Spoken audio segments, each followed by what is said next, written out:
I'm a storyteller, and I would like to tell you a few personal stories about what I like to call the danger of the single story. I grew up on a university campus in eastern Nigeria. My mother says that I started reading at the age of 2, although I think 4 is probably close to the truth. So I was an early reader, and what I read were British and American children's books. I was also an early writer. And when I began to write at about the age of 7, stories in pencil with crayon illustrations that my poor mother was obligated to read, I wrote exactly the kinds of stories I was reading. All my characters were white and blue-eyed. They played in the snow. They ate apples. And they talked a lot about the weather, how lovely it was that the sun had come out. Now, this despite the fact that I lived in Nigeria. I had never been outside Nigeria. We didn't have snow. We ate mangoes. And we never talked about the weather because there was no need to. My characters also drank a lot of ginger beer because the characters in the British books I read drank ginger beer. Never mind that I had no idea what ginger beer was. And for many years afterwards, I would have a desperate desire to taste ginger beer. But that is another story. What this demonstrates, I think, is how impressionable and vulnerable we are in the face of a story, particularly as children. Because all I had read were books in which characters were foreign, I had become convinced that books, by their very nature, had to have foreigners in them and had to be about things with which I could not personally identify. Now, things changed when I discovered African books. There weren't many of them available, and they weren't quite as easy to find as the foreign books, but because of writers like Chinua Achebe and Kamara Laye, I went through a mental shift in my perception of literature. I realized that people like me, girls with skin the color of chocolate, whose kinky hair could not form ponytails, could also exist in literature. I started to write about things I recognized. Now, I loved those American and British books I read. They stirred my imagination. They opened up new worlds for me. But the unintended consequence was that I did not know that people like me could exist in literature. So what the discovery of African writers did for me was this. It saved me from having a single story of what books are. I come from a conventional middle-class Nigerian family. My father was a professor. My mother was an administrator. And so we had, as was the norm, live-in domestic help who would often come from nearby rural villages. So the year I turned 8, we got a new houseboy. His name was Fide. The only thing my mother told us about him was that his family was very poor. My mother sent yams and rice and our old clothes to his family. And when I didn't finish my dinner, my mother would say, "Finish your food. Don't you know people like Fide's family have nothing?" So I felt enormous pity for Fide's family. Then one Saturday, we went to his village to visit. And his mother showed us a beautifully patterned basket made of dyed raffia that his brother had made. I was startled. It had not occurred to me that anybody in his family could actually make something. All I had heard about them was how poor they were, so that it had become impossible for me to see them as anything else but poor. Their poverty was my single story of them. Years later, I thought about this when I left Nigeria to go to university in the United States. I was 19. My American roommate was shocked by me. She asked where I had learned to speak English so well and was confused when I said that Nigeria happened to have English as its official language. She asked if she could listen to what she called my tribal music and was consequently very disappointed when I produced my tape of Mariah Carey. She assumed that I did not know how to use a stove. What struck me was this. She had felt sorry for me even before she saw me. Her default position toward me, as an African, was a kind of patronizing, well-meaning pity. My roommate had a single story of Africa, a single story of catastrophe. In this single story, there was no possibility of Africans being similar to her in any way, no possibility of feelings more complex than pity, no possibility of a connection as human equals. I must say that before I went to the US, I didn't consciously identify as African. But in the US, whenever Africa came up, people turned to me, never mind that I knew nothing about places like Namibia. But I did come to embrace this new identity, and in many ways, I think of myself now as African, although I still get quite irritable when Africa is referred to as a country, the most recent example being my otherwise wonderful flight from Lagos 2 days ago, in which there was an announcement on the Virgin flight about their charity walk in India, Africa, and other countries. So after I had spent some years in the US as an African, I began to understand my roommate's response to me. If I had not grown up in Nigeria, and if all I knew about Africa were from popular images, I too would think that Africa was a place of beautiful landscapes, beautiful animals, and incomprehensible people fighting senseless wars, dying of poverty and AIDS, unable to speak for themselves, and waiting to be saved by a kind white foreigner. I would see Africans in the same way that I, as a child, had seen Fide's family. This single story of Africa ultimately comes, I think, from Western literature. Now, here's a quote from the writing of a London merchant called John Locke, who sailed to West Africa in 1561 and kept a fascinating account of his voyage. After referring to the black Africans as beasts who have no houses, he writes, "They are also people without heads, having their mouths and eyes in their breasts." Now, I've laughed every time I've read this, and one must admire the imagination of John Locke. But what is important about his writing is that it represents the beginning of a tradition of telling African stories in the West, a tradition of sub-Saharan Africa as a place of negatives, of difference, of darkness, of people who, in the words of the wonderful poet Rudyard Kipling, are half devil, half child. And so I began to realize that my American roommate must have, throughout her life, seen and heard different versions of this single story. As had a professor who once told me that my novel was not authentically African. Now, I was quite willing to contend that there were a number of things wrong with the novel, that it had failed in a number of places, but I had not quite imagined that it had failed at achieving something called African authenticity. In fact, I did not know what African authenticity was.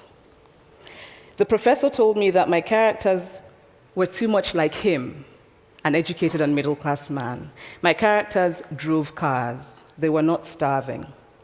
Therefore, they were not authentically African. But I must quickly add that I, too, am just as guilty on the question of the single story. A few years ago, I visited Mexico from the US. The political climate in the US at the time was tense, and there were debates going on about immigration. And, as often happens in America, immigration became synonymous with Mexicans. There were endless stories of Mexicans as people who were fleecing the healthcare system, sneaking across the border, being arrested at the border, that sort of thing. I remember walking around on my first day in Guadalajara, watching the people going to work, rolling up tortillas in the marketplace, smoking, laughing. I remember first feeling slight surprise, and then I was overwhelmed with shame.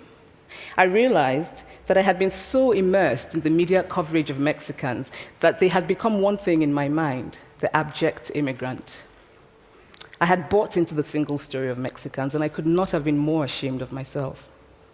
So that is how to create a single story.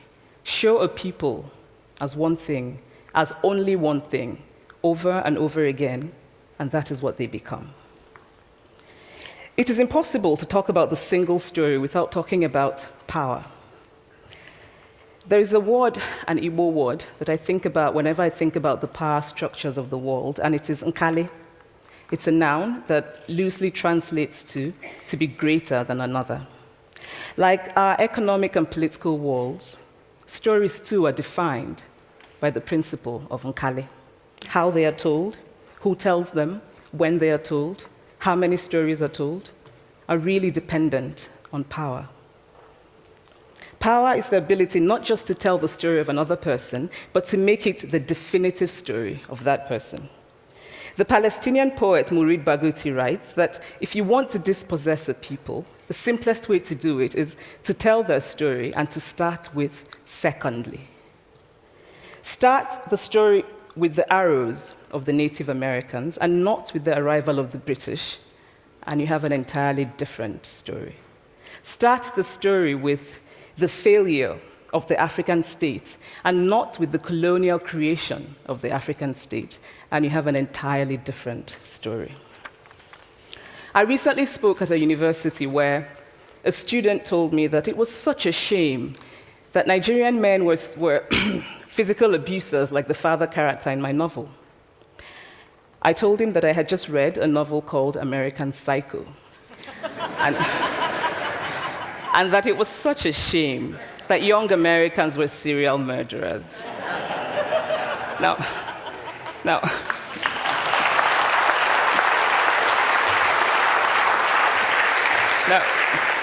obviously, I said this in a fit of mild irritation, but it would never have occurred to me to think that just because I had read a novel in which a character was a serial killer, that he was somehow representative of all Americans.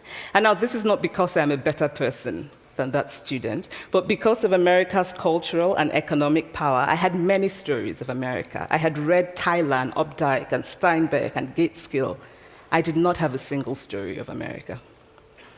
When I learned some years ago that writers were expected to have had really unhappy childhoods to be successful, I began to think about how I could invent horrible things my parents had done to me. But the truth is that I had a very happy childhood, full of laughter and love, in a very close-knit family. But I also had grandfathers who died in refugee camps. My cousin, Polly, died because he could not get adequate health care. One of my closest friends, Okoloma, died in a plane crash because our fire trucks did not have water. I grew up under repressive military governments that devalued education so that sometimes my parents were not paid their salaries. And so as a child, I saw jam disappear from the breakfast table. Then margarine disappeared. Then bread became too expensive. Then milk became rationed. And most of all, a kind of normalized political fear invaded our lives. All of these stories make me who I am. But to insist on only these negative stories is to flatten my experience and to overlook the many other stories that formed me. The single story creates stereotypes, and the problem with stereotypes is not that they are untrue, but that they are incomplete. They make one story become the only story. Of course, Africa is a continent full of catastrophes, the immense ones, such as the horrific rapes in Congo, and depressing ones, such as the fact that 5,000 people apply for one job vacancy in Nigeria. But there are other stories that are not about catastrophe, and it is very important, it is just as important to talk about them. I've always felt that it is impossible to engage properly with a place or a person without engaging with all of the stories of that place and that person. The consequence of the single story is this: it robs people of dignity. It makes our recognition of our equal humanity difficult. It emphasizes how we are different rather than how we are similar. So what if before my Mexican trip, I had followed the immigration debate from both sides, the US and the Mexican? What if my mother had told us that Fide's family was poor and hardworking? What if we had an African television network that broadcast diverse African stories all over the world, what the Nigerian writer Chinua Achebe calls a balance of stories? What if my roommate knew about my Nigerian publisher, Mukhtar Bakare, a remarkable man who left his job in a bank to follow his dream and start a publishing house? Now, the conventional wisdom was that Nigerians don't read literature. He disagreed. He felt that people who could read would read if you made literature affordable and available to them. Shortly after he published my first novel, I went to a TV station in Lagos to do an interview. And a woman who worked there as a messenger came up to me and said, "I really liked your novel. I didn't like the ending. Now you must write a sequel, and this is what will happen." And she went on to tell me what to write in the sequel. Now, I was not only charmed, I was very moved. Here was a woman, part of the ordinary masses of Nigerians who were not supposed to be readers. She had not only read the book, but she had taken ownership of it and felt justified in telling me what to write in the sequel. Now, what if my roommate knew about my friend, Fumi Yonda, a fearless woman who hosts a TV show in Lagos and is determined to tell the stories that we prefer to forget? What if my roommate knew about the heart procedure that was performed in the Lagos hospital last week? What if my roommate knew about contemporary Nigerian music, talented people singing in English and Pidgin and Igbo and Yoruba and Ijo, mixing influences from Jay-Z to Fela to Bob Marley to their grandfathers? What if my roommate knew about the female lawyer who recently went to court in Nigeria to challenge a ridiculous law that required women to get their husband's consent before renewing their passports? What if my roommate knew about Nollywood, full of innovative people making films despite great technical odds? Films so popular that they really are the best example of Nigerians consuming what they produce. What if my roommate knew about my wonderfully ambitious hair braider who has just started her own business selling hair extensions? Or about the millions of other Nigerians who start businesses and sometimes fail, but continue to nurse ambition? Every time I am home, I am confronted with the usual sources of irritation for most Nigerians: our failed infrastructure, our failed government, but also by the incredible resilience of people who thrive despite the government rather than because of it. I teach writing workshops in Lagos every summer, and it is amazing to me how many people apply, how many people are eager to write, to tell stories. My Nigerian publisher and I have just started a nonprofit called Farafina Trust, and we have big dreams of building libraries and refurbishing libraries that already exist and providing books for state schools that don't have anything in their libraries, and also of organizing lots and lots of workshops on reading and writing for all the people who are eager to tell our many stories. Stories matter. Many stories matter. Stories have been used to dispossess and to malign, but stories can also be used to empower and to humanize. Stories can break the dignity of a people, but stories can also repair that broken dignity. The American writer Alice Walker wrote this about her southern relatives who had moved to the north, and she introduced them to a book about the southern life that they had left behind. They sat around reading the book themselves, listening to me read the book, and the kind of paradise was regained. I would like to end with this thought, that when we reject the single story, when we realize that there is never a single story about any place, we regain a kind of paradise. Thank you.